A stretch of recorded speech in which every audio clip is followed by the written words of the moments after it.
Olá, olá a todos e todas que estão chegando aqui na TV 247 para mais um Revolução Molecular aqui neste domingo, dia 2 de agosto de 2026.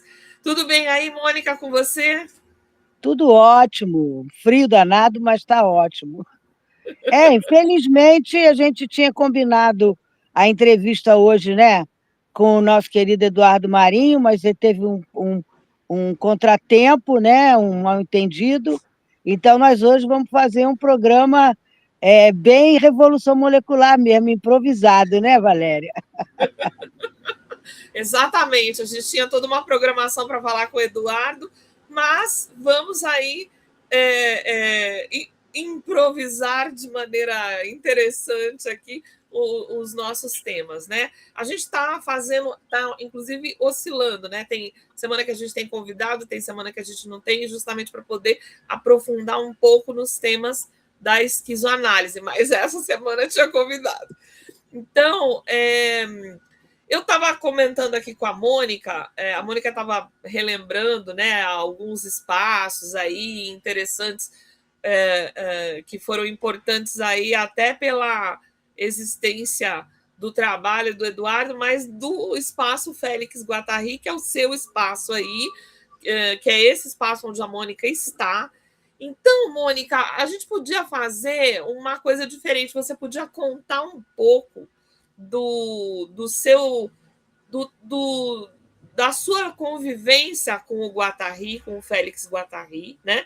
E para quem já conhece o nosso programa, né? Só lembrando que a gente tem uma playlist grande do Revolução Molecular, a gente tem duas playlists, uma do Revolução Molecular e a anterior, quando esse programa ainda se chamava Comitê Zero, né? As primeiras 52 entrevistas nossas ainda estávamos sob o nome de Comitê Zero, essa playlist está lá também, Comitê com K. E tinha o Pedro Paulo Rocha, que estava com a gente naquela época. Depois que virou Revolução Molecular, a partir da live, né, do programa 53, aí nós começamos esse novo percurso.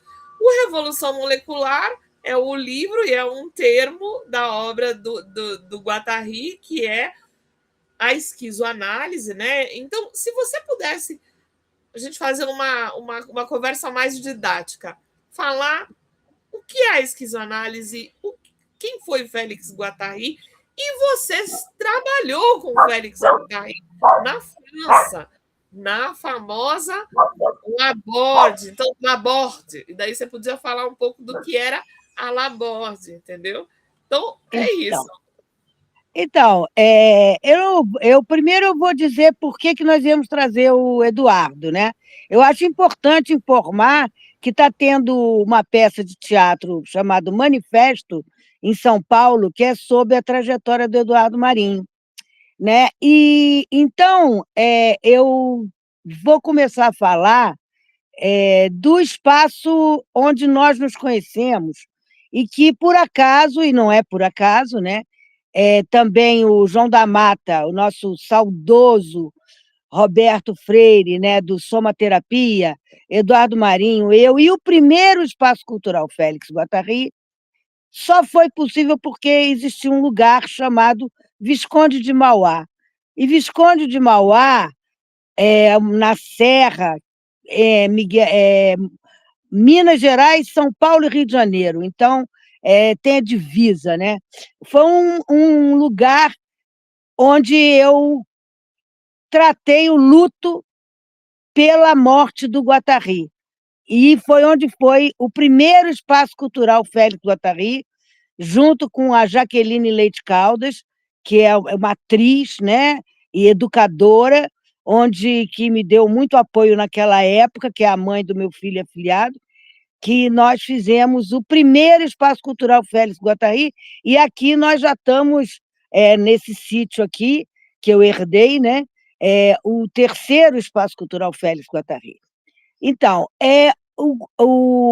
a trajetória agora aqui dos programas, Valéria, eu acho importante falar, porque eu acho que é um material para as pessoas interessadas em esquizoanálise imenso, entende?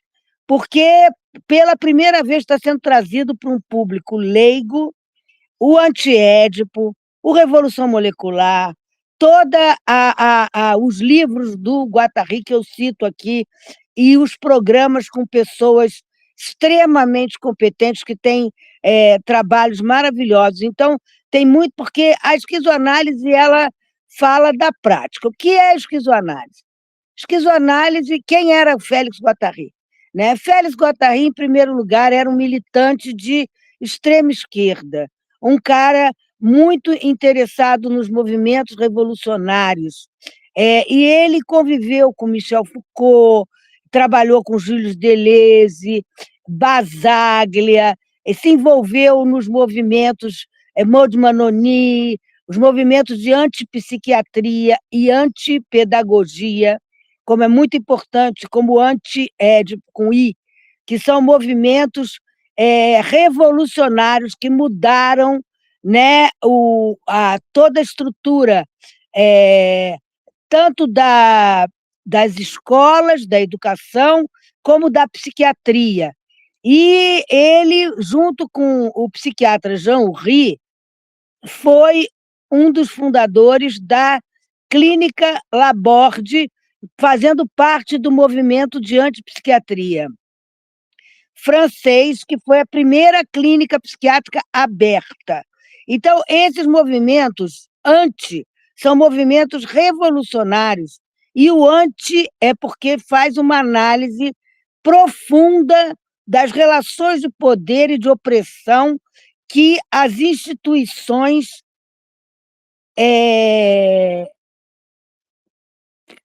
reproduzem, né? O que significa um movimento de antipsiquiatria. Então, é aquele modelo asilar onde as pessoas em sofrimento psíquico eram torturadas, passavam por castigos, os tratamentos eram, na verdade, grandes castigos. Como eletrochoques, né? Os eletrochoques. Banho gelado e banho quente. O Foucault compara as prisões, então, fechados, né? Totalmente trancafiados, o alienado perdia todos os direitos. Então, aquilo tudo, a gente teve aqui vários, teve Barbacena, então, tem um monte de documentários das coisas bárbaras, e, ao mesmo tempo que esses movimentos surgiram, isso tudo, gente, foi pós-Segunda Guerra Mundial, porque, na verdade, a Segunda Guerra Mundial, que a gente precisa falar disso agora, mais do que nunca, porque nós estamos tendo ressurgimento do nazismo e do fascismo. Então, o que aconteceu na Segunda Guerra Mundial, percebeu-se, né, que a estrutura social e a estrutura psíquica e a forma de viver e a maneira de relação, as relações de poder, deram no que deu, entende? Então, quando se fala de Hitler, se fala de Mussolini, se fala das ditaduras, tudo isso teve, naquela época, representantes que inclusive, foram protagonistas de maio de 68, que foi uma grande revolução cultural e política, porque as pessoas esquecem que maio de 68 foi 1 milhão de trabalhadores europeus em greve, parou a Europa. Não foi um movimento só cultural, de música, de sex, drugs and rock and roll, e universitários, não. Foi um movimento importantíssimo, né, que mudou o mundo. E aí nós temos, que a gente já tem falado sobre isso aqui várias vezes, né, Valéria? De um determinado momento, na 2000, a gente percebe um retrocesso, né? Então, quer dizer, quando nós tínhamos, naquela época, um movimento progressista, feminista, anarquista, todas essas coisas, e que modificaram as instituições, e Guattari estava lá protagonizando, tanto sendo, apesar de não ter um diploma universitário, isso é importantíssimo falar, o Guattari não era nem psiquiatra, nem psicólogo, não tinha diploma universitário.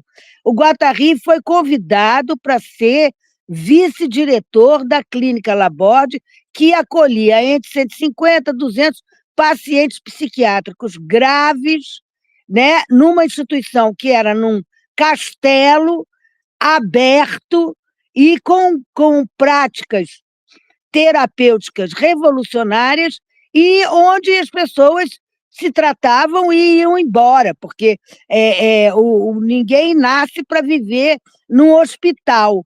E então era um lugar de tratamento, um lugar de psicoterapia institucional.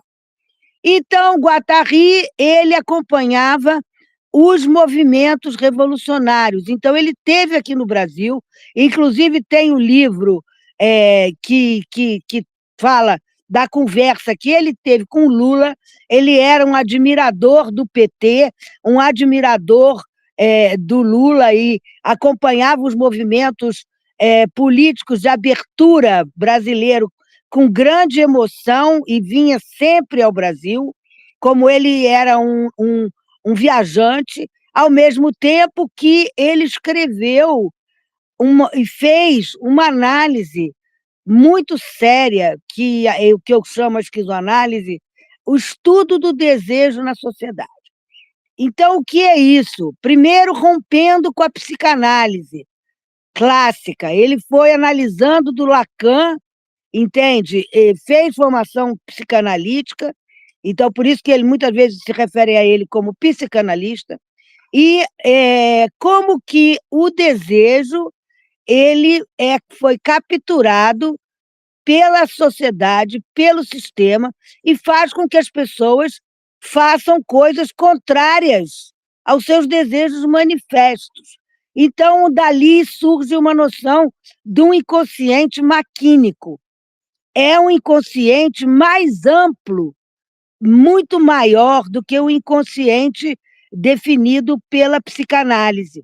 Então, que não é um inconsciente familiarista, é um inconsciente que está o tempo todo em contato e sendo produzido, reprogramado e adquirindo semióticas, simbologias do social.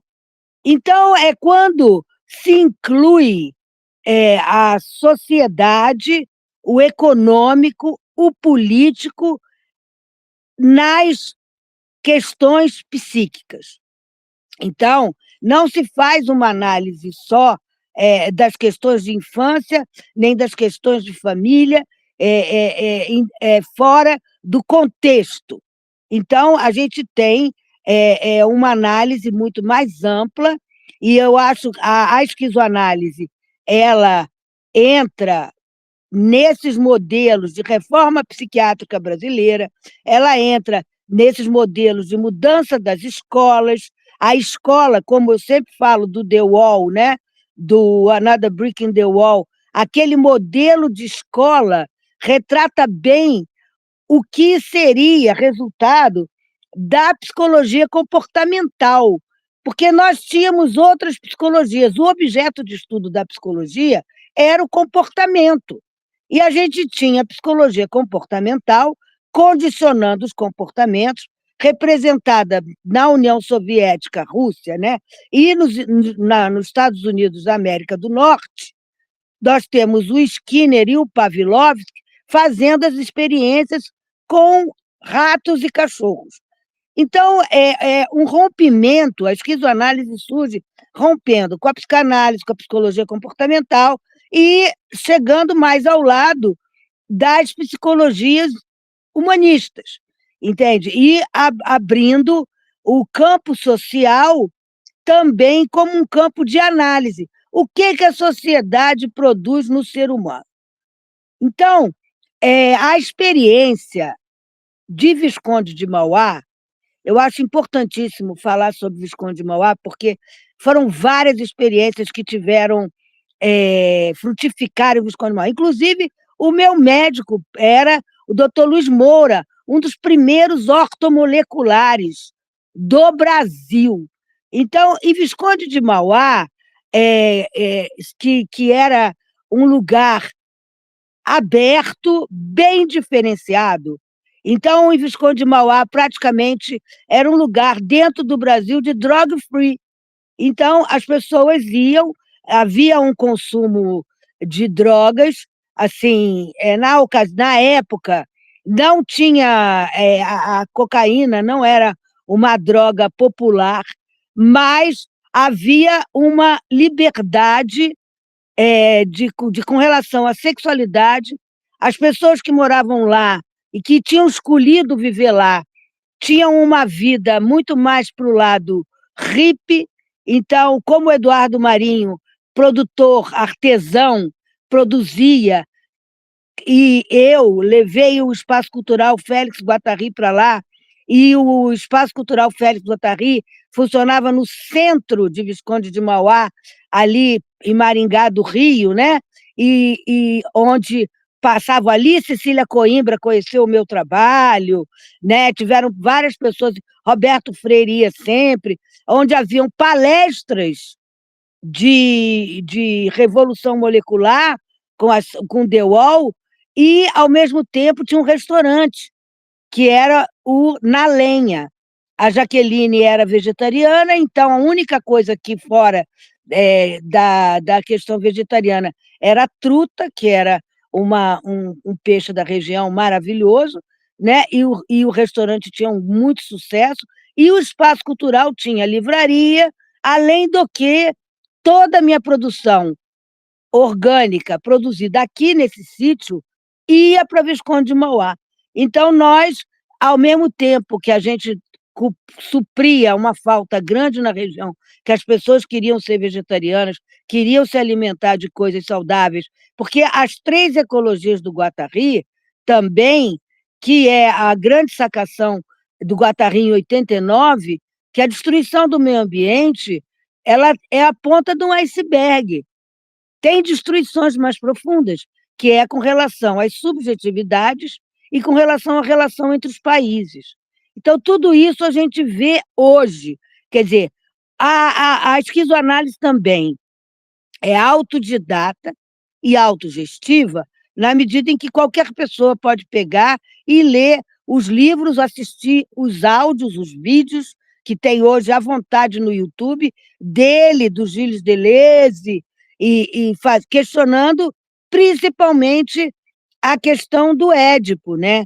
Que o Anti-Édipo é um dos livros mais importantes da obra, embora eu ache, para mim, que eu, na verdade, sou estudiosa do Félix Guattari e fiz estágio na Clínica Laborde, e a minha clínica psicológica é uma clínica esquizoanalítica, que eu exerci durante 18 anos no SUS e nas escolas públicas aqui da região de Pati do Alferes, funcionária pública concursada, e que se adequa muito bem à realidade brasileira.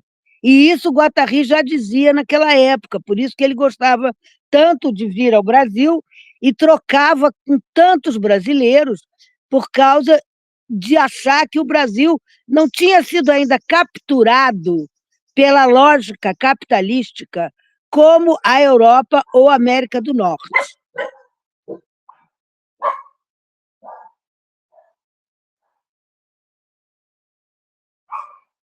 Você parou, mas do nada. Não, eu parei que eu quero saber se você quer fazer alguma pergunta, entende? Para poder...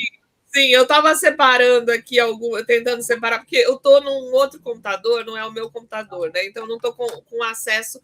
Eu tenho fotos da Mônica, fotos da Laborde, mas como a gente não estava preparada para isso, eu não consigo pegar essas fotos porque elas estão em outro aparelho, né? Em outro computador. Mas eu acho assim, eu estou conseguindo algumas coisas aqui para mostrar para a gente. Agora, por que Visconde de Mauá, né? Visconde de Mauá, a própria questão da natureza, né? Como a gente tem aqui também nesse sítio, né?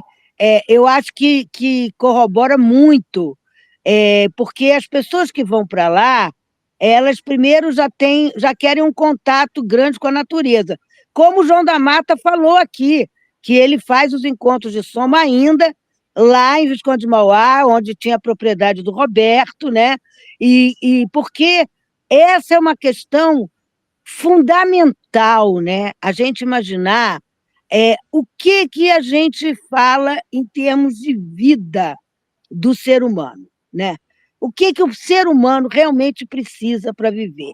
Porque essa mudança do sistema, com a Revolução Industrial, com essa tecnocracia, com toda essa coisa mecanizada, né? Tanto ele fala maquínico, mas não é mecânico, mas a nossa vida se transforma numa vida serializada, numa vida onde não é respeitado a própria questão de humanidade ou as próprias questões do que seria uma vida mais natural.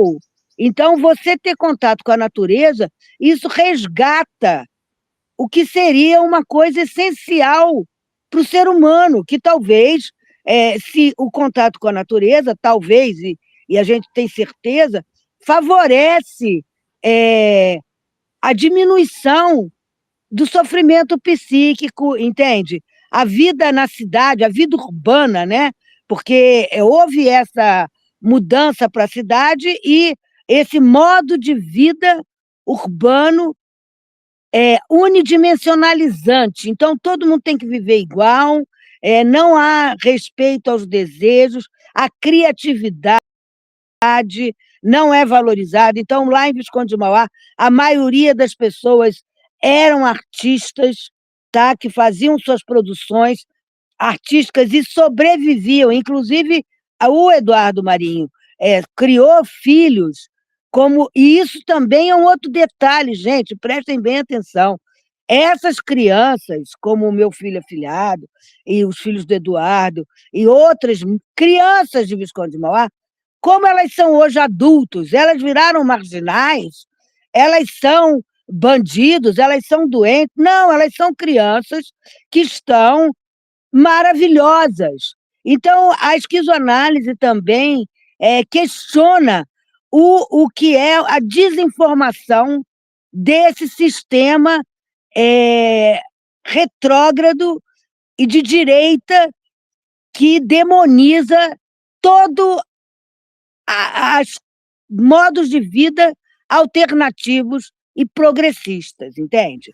Porque, se fosse assim, as crianças que foram criadas nesses ambientes libertários, porque eram ambientes libertários, entende? Não seguiam a mesma regra, nem as escolas, nem o modo de vida, nada era do mesmo jeito que dentro, por exemplo, de uma cidade grande como aí São Paulo ou Rio de Janeiro, né? Aquelas crianças, como depois também aqui no sítio onde ficou meu filho afilhado comigo bastante anos, o contato com a natureza, uma coisa muito mais libertária, muito mais flexível, um estilo de vida, isso criou adultos hoje maravilhosos, entende? Nós temos o exemplo. Então, com a esquizoanálise, a gente tem que ir desconstruindo, como diz o Guattari nas Pistas para uma Revolução Molecular,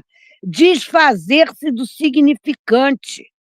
Então, esse significante capitalístico que quer que faça que a gente acredite que o capitalismo é maravilhoso, está aí o exemplo do capitalismo maravilhoso, o que a gente está encontrando hoje. Sabe? A gente está encontrando hoje. Aí a gente vai lá na China. A Dai voltou da China. Hoje eu estava escutando ela falar sobre a China, como todo mundo está falando da China. E aí o Guattari também falava, tá certo, então aí tem um avanço do progresso muito grande e tal. Agora, vamos pensar nas liberdades, porque eu acho que o Brasil ele não precisa se encaixar nem no modelo chinês, nem no modelo norte-americano, nem muito menos no modelo europeu. Eu acho que isso era uma coisa que o Guattari via aqui no Brasil. A multiplicidade cultural, a criatividade do povo brasileiro e, ainda por cima, as nossas riquezas naturais deveriam nos permitir não ter que se encaixar em nenhum desses projetos capitalistas ou, como ele chamava, de socialistas burocráticos. Porque, na verdade, ele dizia que comunismo, né, ele morreu em 92, ele não via comunismo, ele via socialismo burocrático, baseado em subjetividades arcaicas. Quais seriam as subjetividades arcaicas? Essas subjetividades arcaicas estavam relacionadas às micropolíticas. Por quê? A família norte-americana, a família europeia, a família chinesa, a família russa, tem os mesmos princípios básicos de opressão, repressão à sexualidade e formato. Muito bem. Você dá o breque sem me avisar. Então, queria comentar algumas coisas. Você falou uma frase muito interessante há um tempo atrás, aí agora da sua frase é: o que a sociedade faz no indivíduo, né?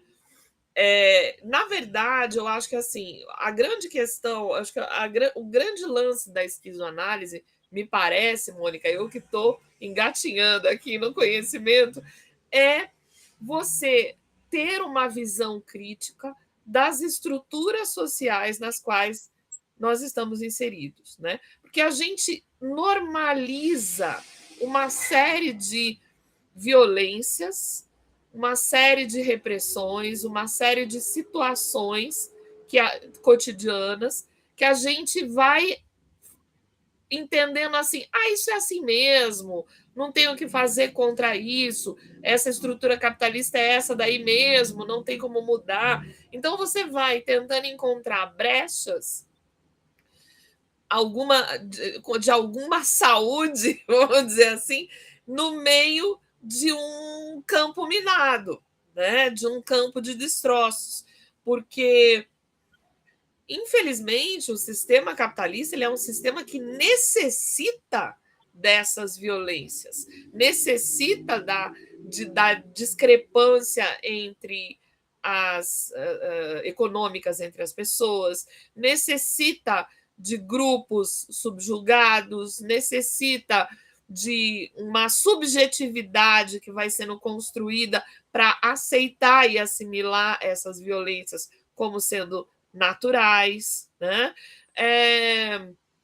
A gente pode relembrar que a escravidão foi algo que foi defendido por toda a sociedade, inclusive as religiões, né? Que davam a desculpa de que os negros não seriam seres humanos, não teriam alma. Quer dizer, é uma desculpa para poder subjugar. Hoje em dia, me parece até que nem essas desculpas estão acontecendo, né? Como as violências que a gente viu em Gaza e que agora desapareceu do noticiário, mas continua acontecendo, as pessoas continuam lá sofrendo violência, a gente só é que não está mais falando sobre isso. Então, olhar a sociedade, o que há essas forças impingem no ser humano e o quanto de repressão a gente vai inserindo, né? A gente vai colocando em nós mesmos, né? Essas repressões que a gente tem discutido aqui em vários níveis, a gente sempre discute muito com o professor Chico, discutimos aí, falamos aqui da questão religiosa com o Ricardo Neguton e a Aline Câmara, estamos falando dessas repressões aí de gênero que estão acontecendo, quer dizer, uma retomada de uma violência contra as mulheres, né? Inclusive com essa semana mais violências vieram aí por parte desse Paulo Figueiredo, que falou coisas medonhas sobre as jornalistas. Enfim, o fato é que existe um mecanismo de repressão em vários níveis para segurar a sociedade dentro desse sistema que é absolutamente desigual e desproporcional. E é um absurdo, né? Porque, por exemplo, quando você fala aí do Guattari, que ele falou dessa questão do comunismo, né? A gente não tem no mundo, de fato, uma sociedade. Gente, alguém está me ligando sem parar aqui. É uma sociedade que viva de fato regras comunitárias de bem-estar comum, entendeu? A gente vive ou sociedades opressivas ou sociedades que têm essa. Por exemplo, a China. A China tem um progresso imenso, tem coisas assim muito interessantes que acontecem lá, mas tem questões aí também, outros níveis de opressão, entendeu? Opressão, ela existe e me parece que em todas as relações humanas. Eu acho que não precisa. Mas eu acho que isso que você está falando aí é muito importante, porque nós chegamos a um ponto que a gente tem que. Por isso que eu acho muito interessante a gente analisar o governo Lula, né? O Lula, né? Porque quando a gente precisa suprir as necessidades básicas, né? Da maneira, por exemplo, como a China precisou suprir, né? Sei lá, são bilhões de pessoas lá. Então, é uma necessidade fundamental que todas essas pessoas sejam alimentadas. Isso é uma coisa sensacional. Agora, outra coisa é como que essa sociedade se organiza. Entende? Será que a sociedade vai se organizar em nível de colaboração ou em nível de competição ou em nível de isolamentos? Está entendendo? Então, quando ele vai mais profundamente nessas análises do como estar sobre o planeta, que o Guattari ele faz esse tipo de coisa. Como é que você vai estar? Então, quando a gente está aqui com essas lutas desesperadas do governo Lula de suprir as necessidades básicas, a gente já percebe a grande repercussão e todas as tentativas da direita e da extrema-direita de barrar esse tipo de benefícios para a população. Então, eu acho que isso é fundamental para a gente poder não cair do outro lado. Porque, na medida em que, pouco a pouco, essas necessidades básicas vão sendo supridas, como deveriam ser, porque, na verdade, o Brasil, com a quantidade de alimento que é jogada fora, é o que o Guattari fala nas três ecologias. Com todos esses desenvolvimentos técnicos científicos do mundo hoje, vocês podem me explicar por que ainda não se resolveu a fome? Porque, na verdade, nós vivemos uma era de um desenvolvimento técnico-científico que não tem justificativa para as pessoas passarem fome ainda. Porque é um projeto. O projeto é que as pessoas passem fome. Tá? Esse é o projeto. Não, o extermínio. Manter a discrepância entre as populações, manter as populações subjugadas. Esse é o projeto. Né? Não há nenhuma justificativa para que, com a tecnologia que nós temos hoje em dia, ninguém precisaria passar fome. Ninguém. Então, se passa, é porque isso é um projeto. Né? Exatamente. Então, é como o Eduardo diz, e eu também digo, quando o Eduardo fala assim, então é tudo mentira. Eles prometem a gente que se a gente tiver uma vida assim, assim, assado, está garantido o nosso futuro. Não está. Não está. Por isso que a esquizoanálise também é o atrevimento de singularizar. Então você vai viver fora do sistema? Não. Eu não vivo fora do sistema. Eu vivo dentro do sistema, mas com linhas de fuga. Quais são as linhas de fuga? Criando maneiras de viver que não sejam a maneira como o sistema quer que eu viva. Entende? Como é dito.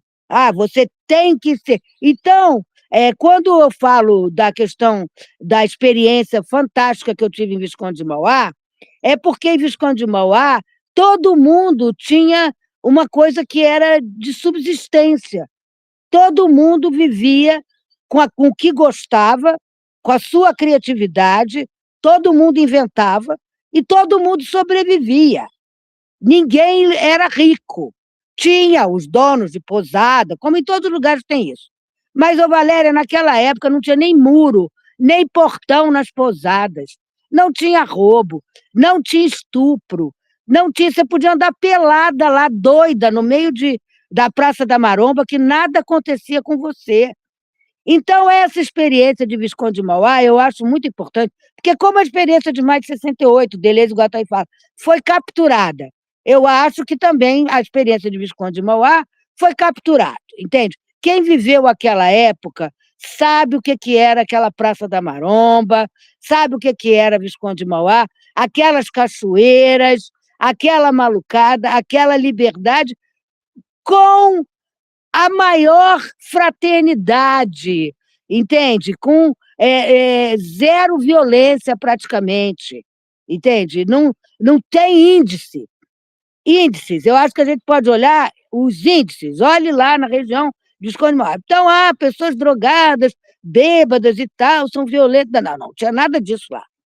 E as crianças, que são hoje adultas, estão aí para dizer que não deram em marginais, bandidos e tal, estão muito melhores do que muitas das crianças que foram criadas com essa turma da cidade, dentro de escolas de bilíngues, trilíngues, quadrilíngues, riquíssimas nos condomínios da Barra da Tijuca. Muito Entende? bem, muito bem. Então vamos pontuar aqui algumas coisas que eu acho importantes. Acho que, Mônica, você traz um depoimento muito interessante, né? Só lembrando que a Laborde, que é essa clínica, né, que o Guattari era o diretor e você estagiou lá durante um tempo, era uma clínica de portas abertas, não é isso? Ninguém. Não tinha porta. Não tinha... Valéria, não tinha portão. Era um castelo, né? Eu não tenho a imagem aqui, mas era um castelo muito bonito, que não tinha muros, não é isso? Ninguém. Não, é isso. Foi o único lugar que eu vi na minha vida que não tem porta de entrada, não tem portão, não tem nada. É uma entrada. Você tem assim, Laborde, entrada. E você entra. E quem quiser sair, sai. Então, é um castelo com outras estruturas do lado. Tinha a casa do Guattari, lá também, que infelizmente foi onde ele morreu. O Guattari morreu dentro da Laborde, que era a paixão da vida dele, e ele levou esse projeto de experiência autogestiva, onde os pacientes, que ele não gostava, não vamos chamar de pacientes, os usuários que iam porque queriam, e junto com toda a equipe que trabalhava, junto com todos os estagiários do mundo todo que iam lá, todos tinham direitos iguais e tudo era resolvido em assembleias e a partir do desejo coletivo, ao mesmo tempo da necessidade do funcionamento daquela estrutura. Porque você tem 200 pessoas morando num castelo, como que aquilo funciona? Porque não tinha funcionários escravos. Todo mundo fazia tudo para manter. O único profissional que era profissional na sua função específica eram os cozinheiros, os chefes de cozinha, porque o Guattari dizia, se todo mundo surtar, ninguém come. Você não pode ter 200 pessoas e ficar sem comer. Fora isso, todo mundo fazia tudo. Médico, psicólogo, os internados, entende? Todo mundo lavava banheiro, todo mundo participava do funcionamento da cozinha, todos os espaços eram terapêuticos. E eu levei essa minha experiência, como também da escola de Bonnet, da Maud Manoni, a primeira escola também de crianças de espectro autista, que também a experiência da escola de Bonnet, da Maud Manoni, modificou as escolas públicas francesas. Também se percebeu a importância do desejo, do interesse na aprendizagem. Então, essa questão do desejo, ela transpassa tudo. e também transpassa o capitalismo, porque é justamente manipulando o desejo que o capitalismo consegue que as pessoas entrem no sistema de consumo, entende? E vivam vidas medíocres, insatisfatórias, onde sempre existe a falta. E aí a pergunta que o Guattari faz no Revolução Molecular: a falta, ela é de fora, a falta, ela é inserida. Não falta nada. O que falta, gente, para ser mulher? Nada. Olha, Então, é uma invenção do sistema, a falta. Eu vou colocar aqui só algumas imagens aqui rapidinho. Aqui a gente tem o... Peraí, deixa eu colocar, gente, aqui embaixo. Aqui é a entrevista... Essa entrevista tem um PDF que está livre, assim, se vocês procurarem na internet, ele está livre. Aqui, ó, é uma entrevista que o Guattari faz com o Lula, né? E aqui, esse site aqui tem essa entrevista, mas a entrevista também pode ser, se você clicar em entrevista Guattari e Lula, ela está em PDF na internet, tá? Então, olha... Lula ficava na casa do Eduardo Suplicy, que ele admirava muito. Então, ficava lá, então aí com a Sueli Ronick trazia o Guattari, aí ele andava, tem o livro As Micropolíticas do Desejo, Cartografias do Desejo, da Sueli Ronick, que conta a história da viagem do Guattari, muito interessante, Cartografias do Desejo. Então aqui a entrevista tá aqui, tá? Mas se você procurar entrevista Lula, de Félix Guattari com Lula, tá, tem um PDF que você consegue baixar e tem a entrevista inteira. Aqui ela tá logada, né? Então, eu acho que é muito importante, assim, de vocês conhecerem esse trabalho. Também é o seguinte, eu vou mostrar um mini spoiler, que a gente... Hoje nós demoramos, daqui a pouco eu vou ter que finalizar, né? Demoramos porque era para ser com o Eduardo e não pôde ser. Mas eu vou dar um mini spoiler de uma coisa, eu nem combinei com a Mônica, mas eu vou mostrar, que eu queria mostrar a foto da Mônica. É um mini spoiler de um site da Mônica, que em breve estará disponível para todos vocês. Então, deixa só... Presente do maravilhoso Daniel. O Daniel, que fez... Que já teve aqui. Olha, gente, que maravilha. Vou dar só um spoilerzinho, ainda está em construção, terminando aqui algumas informações, né? Mas, tá muito legal aqui o trabalho da Mônica. Aí vai ter foto da Laborde, mas olha aqui a Mônica bonitinha com o Félix Guattari. E aqui isso foi na Gávea, foi um coquetel que eu ofereci a ele, infelizmente, 2 meses antes dele morrer. Então, pois é. E aqui... O Guattari morreu assim, gente, bonzinho, para vocês verem. Assim, bonzinho, 2 meses depois. E aqui tá... Isso foi em junho, ele morreu em agosto. Agora, no final de agosto, vai ter... a gente não sei como é que a gente fala isso, né? Porque não pode ser aniversário de morte. Relembrar, né, a morte. Não, que nem celebração, porque não tem nada para celebrar. Eu acho que não tinha nem que ter morrido. Porque foi prematura a morte dele. E, nós estamos aqui, o nosso programa aqui, olha aqui, na capa aqui com o nosso querido Ricardo, que ele já veio aqui. Então, assim, vamos ter aí em breve, que o site está quase, tá aqui tá uma belezinha, então só quem chegou aqui até o final.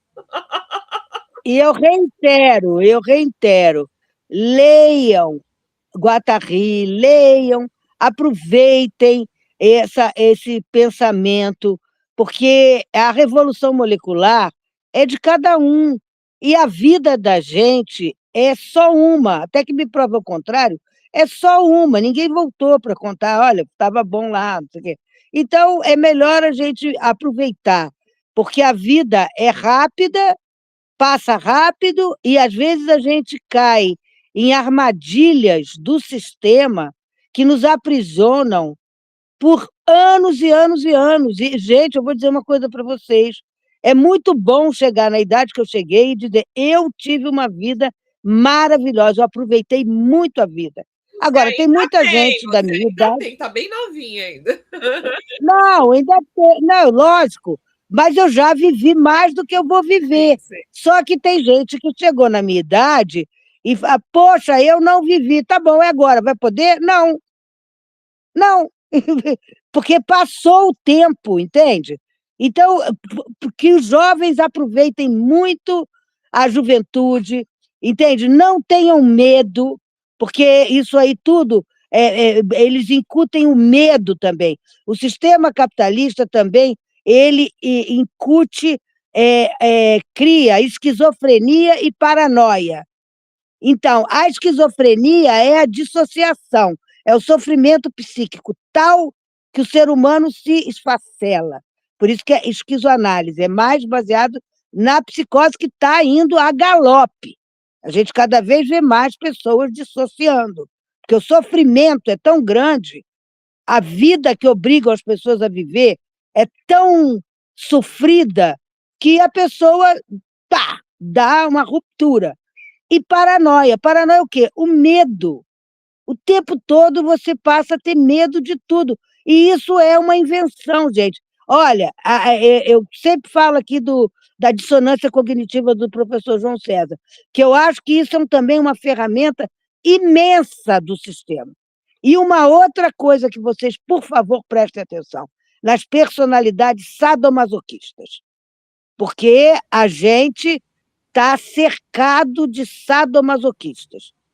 Então, são pessoas que querem ver a gente sofrer e são pessoas que fazem a gente sofrer. E são pessoas que sofrem.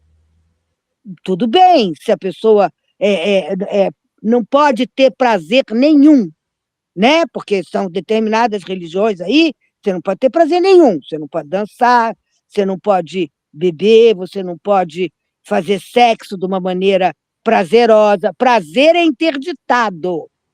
Prestem atenção nisso. O prazer, que é a coisa fundamental para a vida, que a gente precisa de expansão. Então, a gente precisa ter prazer. Então, primeira coisa que eles fazem, todos os prazeres são negados. Todos. Se vocês observarem bem, todos. Esse é uma das questões que a gente vem comentando aqui nos últimos programas, justamente sobre essa questão, e acho que a gente vai, até comentei com a Mônica, a gente vai falar mais sobre essa questão da repressão, né, em breve. Então, olha, fica aqui, peço a vocês que todo mundo que chegou até aqui, deixa o seu like, escreve aí numa mensagenzinha quem chegou até aqui, ó, site lindo da Mônica, que eu vou saber que você chegou até o... E eu agradeço muito ao Daniel Fraga, maravilhoso presente que ele me deu. A gente vai lançar ainda o site, tá? A gente vai fazer um lançamento dele em breve, então todo mundo fica aí ligado, tá bom? Mônica, acho que é isso, viu? Vamos ter que encerrar aqui com as do horário e e na semana que vem falamos mais, não é isso? Muito obrigada, pessoal. A gente teve que fazer uma revolução molecular de improviso. Espero que seja satisfatório para vocês. Um beijo para todo mundo. Um beijo. Até semana. Bom domingo para todos. Tchau, tchau.